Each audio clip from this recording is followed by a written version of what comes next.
Hello again, everyone. In this technical analysis of the stock market video, I call it Topping Possibilities.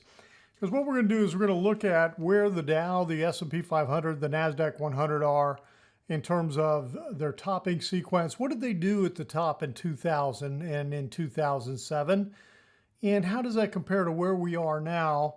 We'll look at the Elliott wave count on the S&P 500, and then I want to look at the dollar index. So I took a week off last weekend. In the last week, actually, spent the week at the beach in Florida, and we had a great time with family. And it was kind of fun that last day at the beach. The waves were really coming in. You could see the waves just breaking, sequence after sequence. And of course, with my mind in the stock market, you couldn't help but think about it. So let's start off here with looking at the 2000 top. Okay, so right here we've got, we're looking at the dates right here. We've got a weekly view for the Dow Industrials, the S&P 500, and the Nasdaq 100. And we're looking at almost all of 2000 and part of 2001. So you can see right over here, if you look down at the timeline down below, the week of January 9th is when the Dow Industrials peaked. And you can see that was several weeks ahead of when the S&P and the Nasdaq peaked. I've got little down arrows here when they peaked right here. The S&P 500 the week of March 19th and the Nasdaq 100 the week of March 19th also.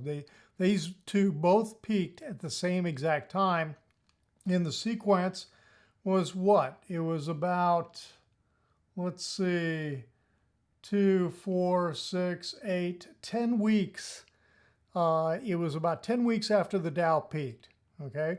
All right. Let's take a look at the 2007 peak. So, this was a kind of a unique situation in terms of the way they peaked in here with the S&P and the timing identical to the Nasdaq with the Dow ahead of schedule.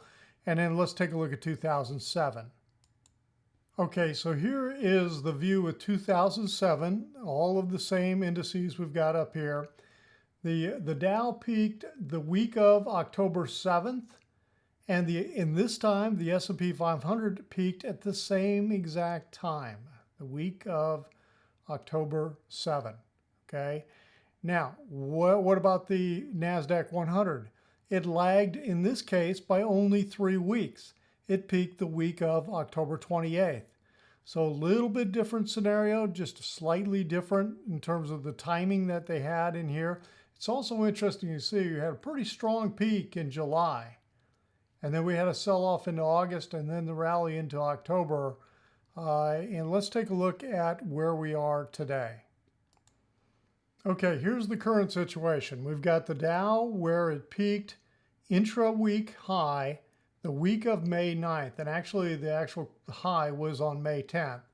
And then right now, the intra-week high that's showing was this most recent week, which was a down week, down about 81 points on the S&P 500. But that is the high that we had in here. And then the same thing on the Nasdaq 100. The high occurred this last week, and this was the only one of the three that closed higher for the week, ever so slightly. A couple of interesting things to point out. We are getting some bearish divergence showing up in here with the Dow Industrials. We're getting a trend line break here on the RSI. Again, these are all weekly views. We're getting some divergence showing up here on the S&P 500. And where are we talking about? If you look at the dotted line, you go down below to the RSI. We're talking about the week of May 2nd, this high right here. And then the next little peak right here is the week of June 7th. We got a little discrepancy not being confirmed in here by the RSI.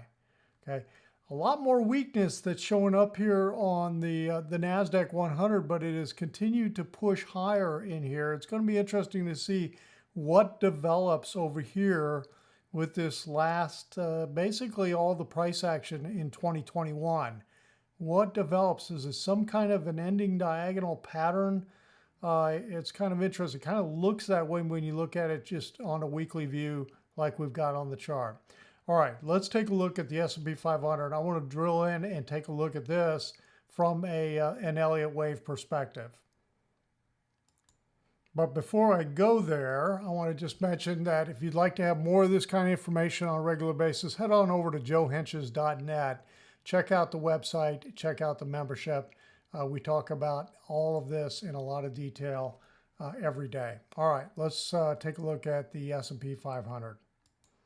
Okay, I'm going to show you two scenarios here. Since we just got done talking about potential topping scenario, I want to look at this for the bearish count on the S&P 500.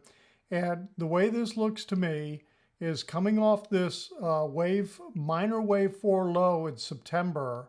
I believe that we have a 5-wave sequence to the upside here. And this trend line connects wave 2 and 4.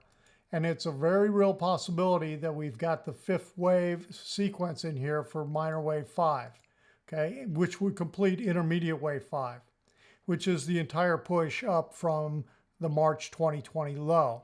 So you look at this and say, well, how could this last little minuet level wave in here, what is that? To me, it looks like an ending diagonal pattern as a possibility because of the fact that we've got overlap in here. Okay, and again, divergence is in there. We're breaking down here. We're almost right at that trend line.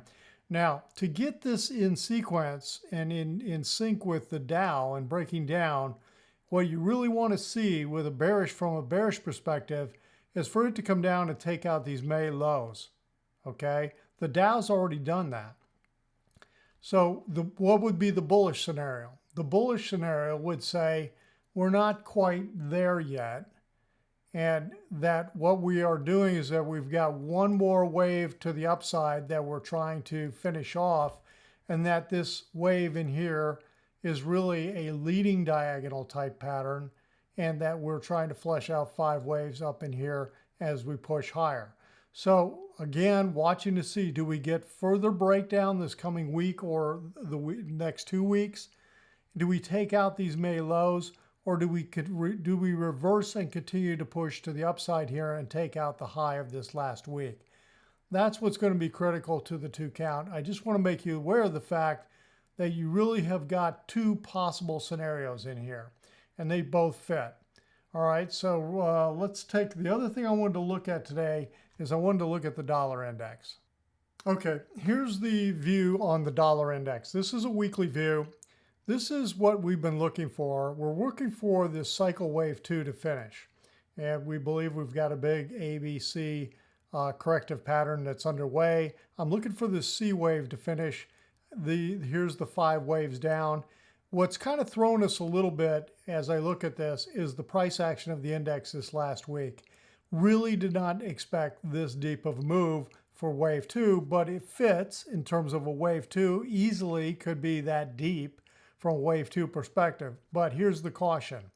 If we break above this high right here at 93.44, I'm going to move back to this view, which says that the dollar index really bottomed in January, and that what we're doing is that we're working our way to the upside. Now this is just placeholders, path forward, so don't worry about where they are, how far they are. It's just your path forward.